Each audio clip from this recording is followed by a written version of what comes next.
Wahai kalian yang tak menghormati ibu, yang menyepelekan ibu, yang merendahkan ibu. Malam ini lihat, beliau tidak ada ceramah, tidak ada tausiah, tapi langsung dibuat begini cara menghormati ibu. Ini sekarang banyak orang tak menghormati ibu. Berapa banyak ibu yang awalnya bantu-bantu, lama-lama jadi pembantu. Dulu dia tidak tarawih, kenapa? Karena kita menangis merengek di rumah. Sekarang di hari tuanya dia tidak tarawih juga. Kenapa? Dia menjaga cucunya. Berapa banyak itu terjadi. Jangan sampai. Dia tidak pernah menolak cucunya, dia sayang. Tapi kita yang berpikir, berapa kali dia tidak jadi sholat duha karena kita kencing di kaitnya. Berapa kali dia tidak tarawih karena kita menangis merengek sampai subuh datang. Berapa kali dia tidak iktikaf karena kita. Andai dia masih hidup hari ini, datang, belikan pakaian yang paling dia suka, belikan perhiasan kalau ada. Andai tidak cium tangannya, tapi yang sudah meninggal dunia, jangan lupa kau doakan, Rabbil firli wali walidayya warhamhuma kama rabbayani shaghira. Berdoa pun kau tak mau, apalagi yang akan kau bawa menghadap Allah SWT. Meregang nyawa dia melahirkan engkau, 9 bulan 10 hari kau menumpang di perutnya, 2 tahun kau menyusu, melahirkan, menetes darahnya dalam badanmu. Andai kau gendong dia dari Palembang, jangan sebut Palembang lah Pak Ustaz, dari Pekanbaru Riau, kau gendong dia sampai ke Makkah, kembali lagi, belum tentu dapat menebus satu teriakannya saat melahirkanmu. Lalu apa yang bisa kau lakukan? Datang seorang ibu pergi ke tempat servis HP. Nak, tolong anak lihatkan HP saya rusak kayaknya. Dia periksa, ini enggak rusak bu. Terus, memang anak ibu enggak nelpon. Kenapa kau tidak telepon? Datang dia ke rumah anaknya. Nak, ibu enggak ada uang mau buka puasa, bisa minjam 100.000? Apa kata si anak? Sebentar ya ma, aku tanya istriku dulu. Ini Ustaz dapat dari mana? Ada yang kirim WA grup. Jadikan ibumu seperti raja, maka rezekimu akan diberikan Allah seperti rezeki raja-raja. Bukan hadis, dapat dari grup WA. Ini ibu minta terus sholat tarawih, tapi sang anak sudah tidak bisa.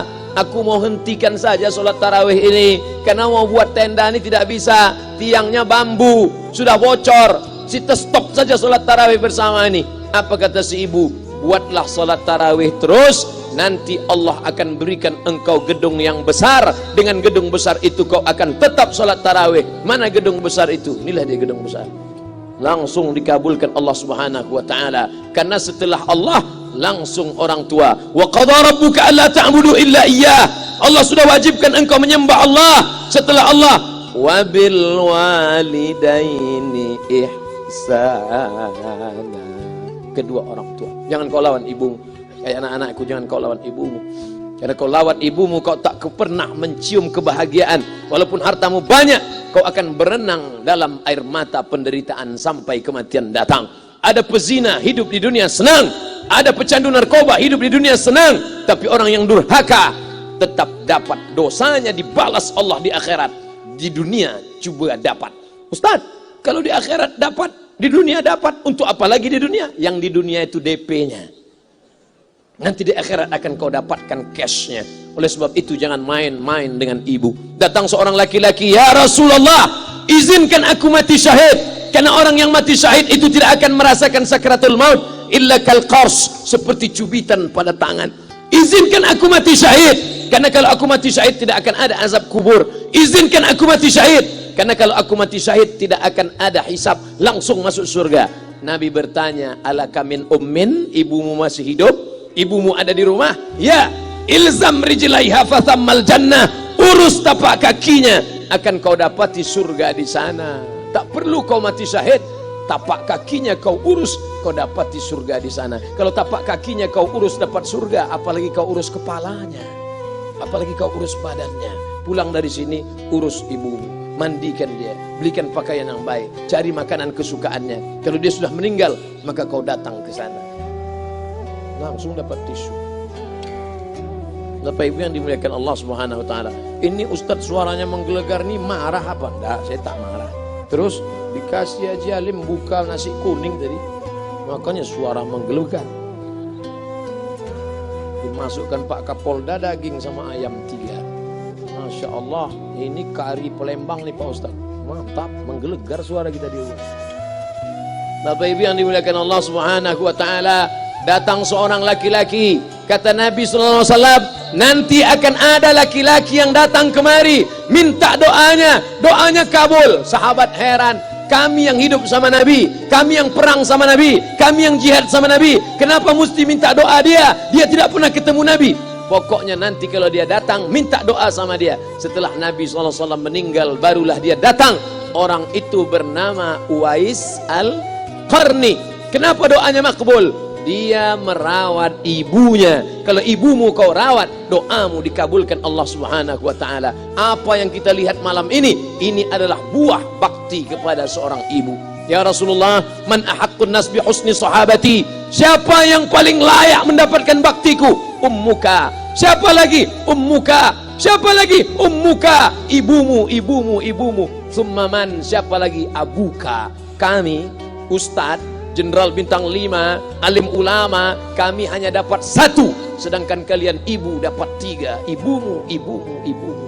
Kenapa ibu dapat 3? Karena ibu bisa melakukan 3. Ibu mengandung, ibu melahirkan, ibu menyusukan. Kalau bapak mau dapat 3, coba yang 3. Pulang dari sini, pergi ke tempat jual kelapa muda, beli 1. Jangan dibelah, ikat di perut 9 bulan 10 hari. Kalau mau merasakan melahirkan, pulang dari sini, pergi ke tempat jual mangga. Telan bulat-bulat, keluarkan bulat-bulat. Emang enak jadi perempuan. Mereka luar biasa. Tanya ibumu, berapa kali dia meninggalkan puasa Ramadan? Saat mengandung engkau, 30 hari dia tak puasa. Saat menyusukan tahun pertama, 30 hari dia tak puasa. Saat menyusukan tahun kedua, 30 hari dia tak puasa. Saat dia mau ganti qadha tahun berikutnya, adikmu menyusul. Hari ini dia belum mengqadha puasanya, dia terhutang di hadapan Allah.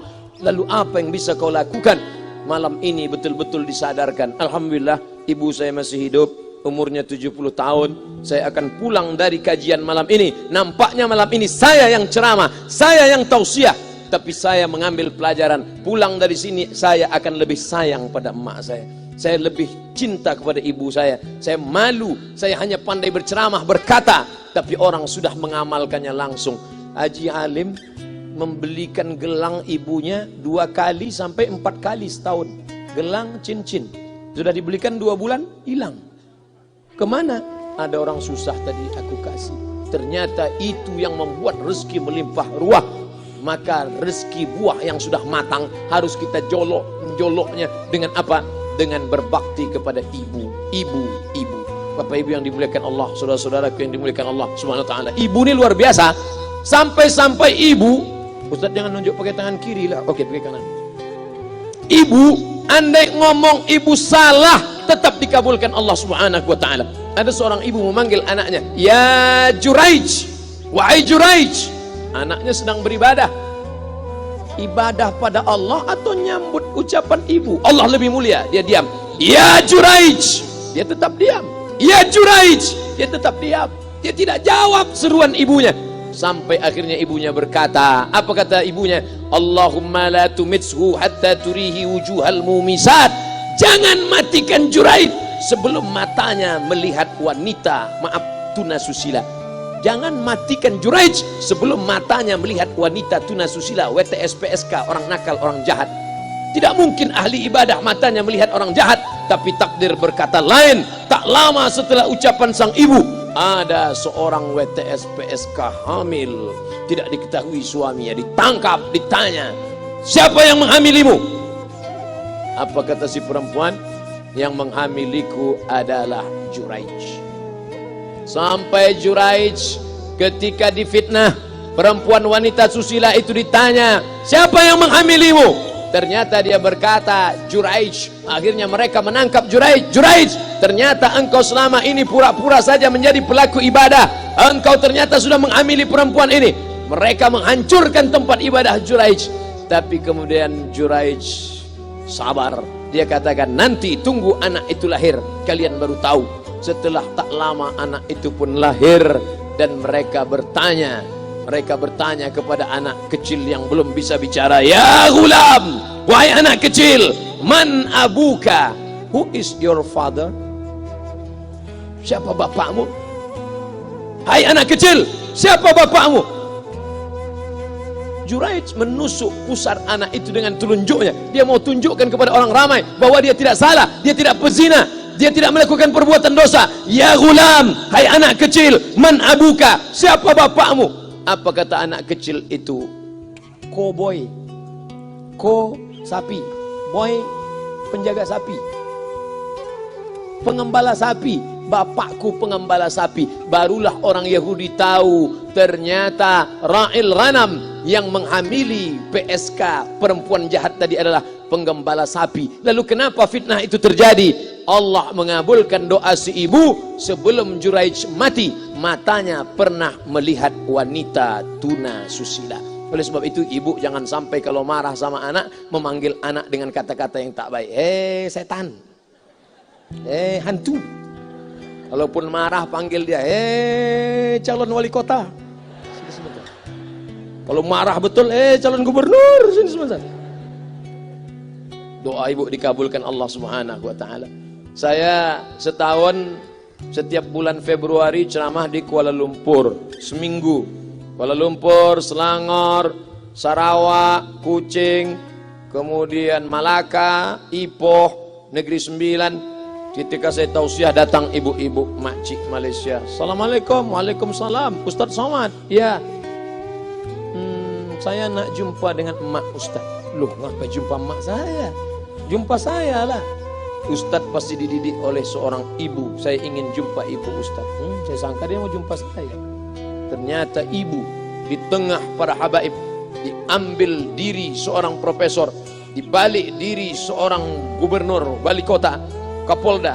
Di dalam diri mereka ini adalah orang-orang luar biasa, tapi dilahirkan oleh perempuan-perempuan yang super luar biasa. Betul? Mereka ini semua dibesarkan perempuan. Makanya ada ungkapan al-jannatu tahta aqdamil ummahat, surga di bawah telapak kaki ibu. Tapi ada yang mengatakan itu dulu Pak Ustaz, sekarang sudah berubah, surga di bawah telapak kaki babysitter. Karena banyak yang menitipkan anaknya kepada penitipan anak. Jangan Bu, walaupun kau wanita karir, tidak seberapa itu, tidak dapat kau tebus kehilangan masa-masa manja mereka dengan pendidikan. Ini banyak ibu-ibu sekarang sudah tidak lagi mengurus anaknya. Padahal 6 tahun pertama, the golden age, usia emas, ibu harus ikat hubungan emosional dengan anak. 2 tahun pertama, susukan. 2 tahun kedua, lompat-lompat, lari-lari, lucu-lucu. 2 tahun ketiga, mulai menghafal surat-surat pendek. Umur 7 tahun, baru dia sholat. Begitu. Sekarang banyak. 2 tahun pertama, dia titipkan ke Al-Baqarah, sapi betina. 2 tahun kedua, dia titipkan ke PAUD dan BUUD. 2 tahun ketiga, dia titipkan ke TK. Akhirnya anak putus kontak. Setelah anak remaja, baru ibunya nanya, Ustadz, kenapa anak saya lebih mau curhat sama pacarnya daripada sama saya? Karena anak sudah lost contact, putus hubungan dengan ibu. Itulah yang dulu dikejar dengan wanita karir. Pergi pagi, pulang petang, peras keringat, banting tulang, tunggang langgang, lintang pukang. Tak dapat kau tebus dengan apapun. Oleh sebab itu, kalau kau sayang kepada mereka, besarkan mereka. Nanti setelah dia SMP, kau tetap bisa berkarir, tetap bisa apapun. Tapi usia emas ini tetap jaga mereka. Di balik anak-anak yang luar biasa, ada ibu yang luar biasa. Di mana letak ibu luar biasa itu? Inilah dia, ibu-ibu.